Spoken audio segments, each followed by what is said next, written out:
Hi guys, welcome to my mini vlog. కొందరు పెట్టే body shaming comments తో నేనైతే హాస్పిటల్కి వచ్చా. మా చెల్లి ఎప్పటి నుంచో బ్రేసెస్ పెట్టించుకుందాం అనుకుంటుంది. ఇంకా నేను కూడా తనతో హాస్పిటల్ కి వెళ్ళినా. నాకు రైట్ సైడ్ కి మిల్క్ టీత్ ఉంది, దాన్ని చూసి మీరు పన్ను లేదు అని అనుకుంటారు. సో దాని కింద అయితే తొర్రి పళ్ళదానా అని చాలా కమెంట్స్ వచ్చాయి అనుకోండి. ఇక్కడ డాక్టర్ అంతా చెక్ చేసి ఇంకా బ్రేసెస్ అన్నా ఇన్విజిలైన్ అన్నా పెట్టించుకోవాలి అని అన్నారు. అయినా మీరు పెట్టినందుకు నేను బాధపడతలేను. మీరు పెట్టిన కమెంట్స్ నేను పాజిటివ్ గా తీసుకున్నా. ఇంకా బ్రేసెస్ పెట్టించుకోవాలా వద్దా అని 1 వీక్ టైం తీసుకొని ఇంకా ధైర్యం చేసుకొని హాస్పిటల్ కి వెళ్ళిన. మీరు కూడా చాలా మంది నవ్వడానికి ఇన్సెక్యూర్ గా ఫీల్ అవుతారు కదా, అందుకే నేను సిరి డెంటల్ కి వచ్చిన. ఇది కర్మంగట్లో ఉంది. చాలా పెయిన్ఫుల్ గా ఉంటదేమో అనుకున్నా, కానీ చాలా ఈజీగా అయిపోయింది. బ్రేసెస్ కాకుండా ఇన్విజిలైన్ కూడా పెట్టించుకోవచ్చు. అది తొందరగా ట్రీట్మెంట్ అయిపోతుంది. అది పెట్టుకున్నా పెట్టుకున్నట్టు ఉంటది అనమాట. ఇంకా నేనైతే బ్రేసెస్ పెట్టించుకున్నా. మీరు కూడా ఏమైనా డౌట్స్ ఉంటే నేను కాంటాక్ట్ డీటెయిల్స్ మెన్షన్ చేస్తున్నా, వాళ్ళని కాంటాక్ట్ అయ్యి అపాయింట్మెంట్ తీసుకోండి. 1 hour తర్వాత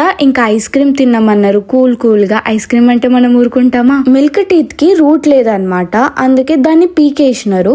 అది పీకేసిన తర్వాత దాని పక్కనున్న టీత్ ఇక్కడికి జరిపి ఆ పైన ఉన్న టీత్ కిందికి అంటారు. సో నా పళ్ళు అనేవి సెట్ అయిపోతాయి. బ్రేసెస్ అంటే టైం టేకింగ్ ప్రాసెస్. నేనైతే అడ్వాన్స్డ్ పెట్టించుకున్నా. పెయిన్ ఏమన్నా ఉంటే టాబ్లెట్ వేసుకోమన్నారు. సో ఆ పీకిన్ దగ్గర కొంచెం పెయిన్ గా అనిపిస్తే టాబ్లెట్ వేసుకుంటున్నా. ఒకరిని బాడీ షేమింగ్ చేసేటప్పుడు మీరు ఎలా ఉన్నారో, మీరంతా ఓకేనా అది చూసుకొని చేయండి. నా గుండె బండరాయి కాబట్టి అది తట్టుకుంది. అది వేరే వాళ్ళైతే అలా తట్టుకోలేరు. చూసి చేయండి.